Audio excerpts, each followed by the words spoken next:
Well, Geodynamics might have been the winner of this week, but firms in the geothermal business have mostly been losers.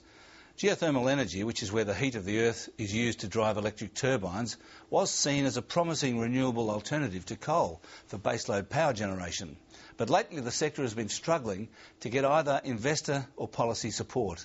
Neal Woolrich reports.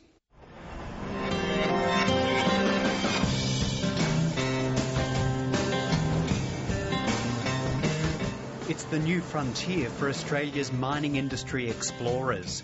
But in the Cooper Basin near the South Australia-Queensland border, these workers aren't drilling for precious metals or oil. Instead, they're looking for hot rocks and a potential clean energy saviour. The size and potential of the geothermal resource is a potential game changer for Australia's energy demand in the future. That belief is unwavering within the industry. Geothermal technology is yet to become commercially viable in Australia, but 11 listed companies are trying to make it work.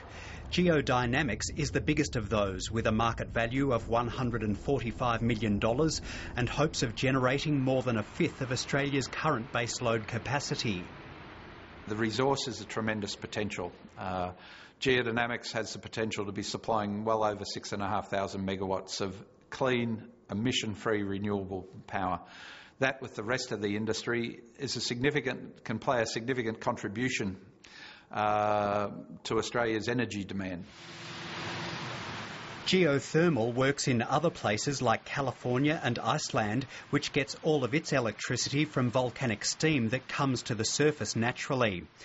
But adapting the process to Australia by injecting water several kilometres below the surface to manufacture steam is proving difficult and costly, with projects needing at least $30 million just to get started.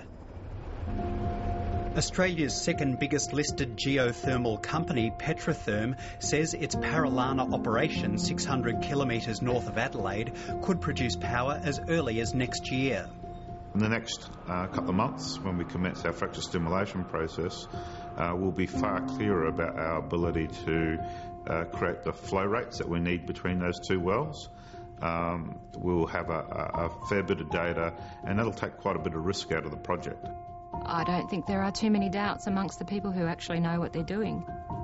Those in the industry argue that geothermal could become one of Australia's cheapest energy forms once a carbon price is set, and the only clean baseload option.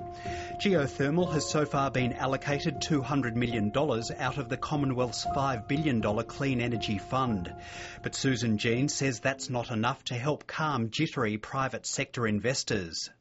If we don't get the funding from both the Commonwealth and the private sector over the coming years, that we won't be ready to take up the incentives offered by the renewable energy target.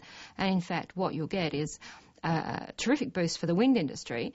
But of course, wind isn't the long-term solution. Getting in place an emissions trading scheme, having clear market signals and clear framework that people can make decisions against on the long term is fundamental to seeing not only ourselves in the geothermal sector develop, but the whole renewable sector. Clarity of policy allows certainty and confidence in investment to flow. The global financial crisis, coupled with some high-profile technological setbacks, has seen investors go stone cold on hot rocks. The four biggest geothermal operators have underperformed the ASX 200 by 50 to 70% over the past year.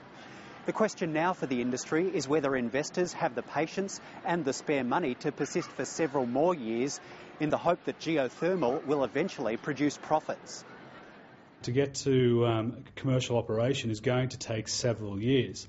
But I also think it needs investors who have that both that time horizon but also the risk profile to pursue these types of investments. And again, it's akin to investing in an oil and gas exploration or as I said, a coal seam gas development. Investors never like companies that don't have positive cash flows, and particularly where the cash flows are maybe 5+ years away, and certainly a good number of the geothermal companies are a long way from positive cash flow. So that's a problem for investors. Another issue is that Australia's hottest rocks are furthest from the grid. But clean energy analyst John O'Brien says geothermal trumps other renewables on a number of fronts. It's very cheap once you manage to build to scale. There's not a lot of mechanics involved. It's not building big wind turbines. It's not, you don't have to have solar trackers. It's actually very simple once you get it to work at a large scale, and it ends up being very cheap. So long term, it's almost certain to be part of the sort of the energy picture. And RBS Morgan's head of research, Roger Leaning, says the geothermal industry can take comfort from having some big backers with deep pockets. In the long term, the market has oversold some of these, particularly some of the larger ones that do have, as I mentioned before, these cornerstone investors of the likes of AGL and Origin. So some of these developments, I do believe, will demonstrate that there is some value down the track, albeit not without risk. The ball is also very much in our court. I think the industry needs to be able to demonstrate some runs on the board. It needs to get on and do things and get results. And, in our case, we're about to embark on that in our fracture stimulation process. While those in the industry remain adamant that geothermal can become viable in Australia, it will be several years before it's known for sure whether geothermal is a commercial clean energy solution or just a lot of hot air.